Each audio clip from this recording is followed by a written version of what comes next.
Bonjour à tous et bienvenue sur cette nouvelle vidéo du comptoir catalan. On se retrouve aujourd'hui donc pour l'avant-match Portugal-Espagne. Alors ce match, ce sera donc le fameux match test de Luis Enrique avant le début de la Coupe du Monde 2022 au Qatar. Ce match, ce sera quand même un match assez important pour la Roja, que ce soit en termes de points pour la Ligue des Nations, donc pour repasser à la première place devant le Portugal.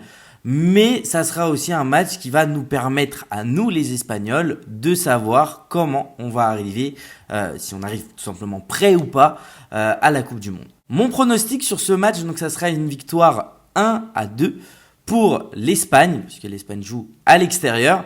Donc ça sera un match bien évidemment très serré, mais je pense que Luis Enrique a compris qu'il faudra monter en termes d'intensité et surtout prouver aux yeux du monde entier que l'Espagne fera bien partie des nations qui vont tout simplement chercher à remporter la Coupe du Monde et surtout qui ont les capacités pour gagner cette Coupe du Monde. Ce sera pas du tout un match facile face à cette équipe du Portugal qui a de très bons joueurs dans son effectif. Moi, ce qui me vient le plus en tête au Portugal et ceux qui me font, on va dire, le plus peur, c'est Bruno Fernandes dans un premier temps, qui est très bon avec le Portugal. Bon, même avec Manchester United, mais on sait que c'est assez un peu plus compliqué, on va dire, pour lui, mais qui est quand même un peu le chef du milieu de terrain de cette équipe du Portugal. Et aussi, bien évidemment, Cristiano Ronaldo, même s'il fait une saison assez catastrophique, mais ça sera justement sur ce type de match où il faudra faire attention à CR7 parce que tout simplement, c'est ce type de match qu'il aime pour se réveiller, pour montrer qu'il est de retour et donc du coup, pour tout simplement effacer un peu ce mauvais début de saison. Donc voilà, faudra faire attention, je pense surtout sur ces deux joueurs pour ce match donc face au Portugal. Concernant la Roja, donc celui que j'attends au tournant, bien évidemment, c'est Ferran Torres. Comme toujours, j'espère qu'il va enfin nous sortir un match référence dans sa carrière avec la Roja et qui va tout simplement nous expliquer, on va dire, la grande confiance que lui donne Luis Enrique et aussi Xavi au Barça. Le joueur dont je veux vraiment prêter attention sur ce match, s'il débute titulaire ou même une nouvelle fois s'il rentre en cours de match, c'est Nico Williams.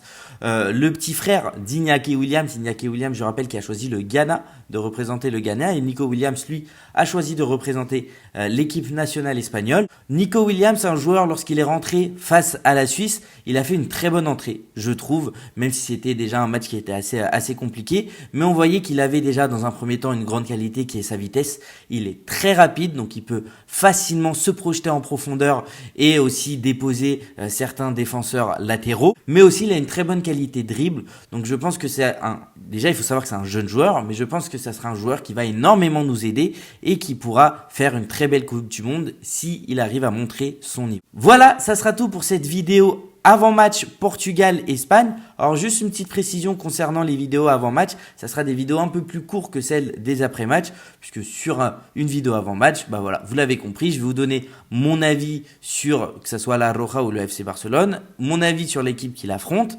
mes pronostics et aussi les joueurs que j'attends un petit peu des deux côtés. Par contre, sur les après-match, bien évidemment, on va continuer à prendre le temps de bien analyser le match, voir ce qui va et ce qui va pas et les top flops de l'équipe d'Espagne ou du FC Barcelone. J'espère que mon analyse vous aura plu. N'hésitez pas à me donner la vôtre dans l'espace des commentaires, à lâcher un like pour donner la force et surtout si vous avez aimé la vidéo. N'oubliez pas de vous abonner à la chaîne et à activer la petite cloche du comptoir catalan, à me suivre aussi sur la page Twitter. Bonne journée à vous, bon match. Et surtout, n'oubliez pas, Visca Barça, Visca Catalunya y también Viva España. Ciao!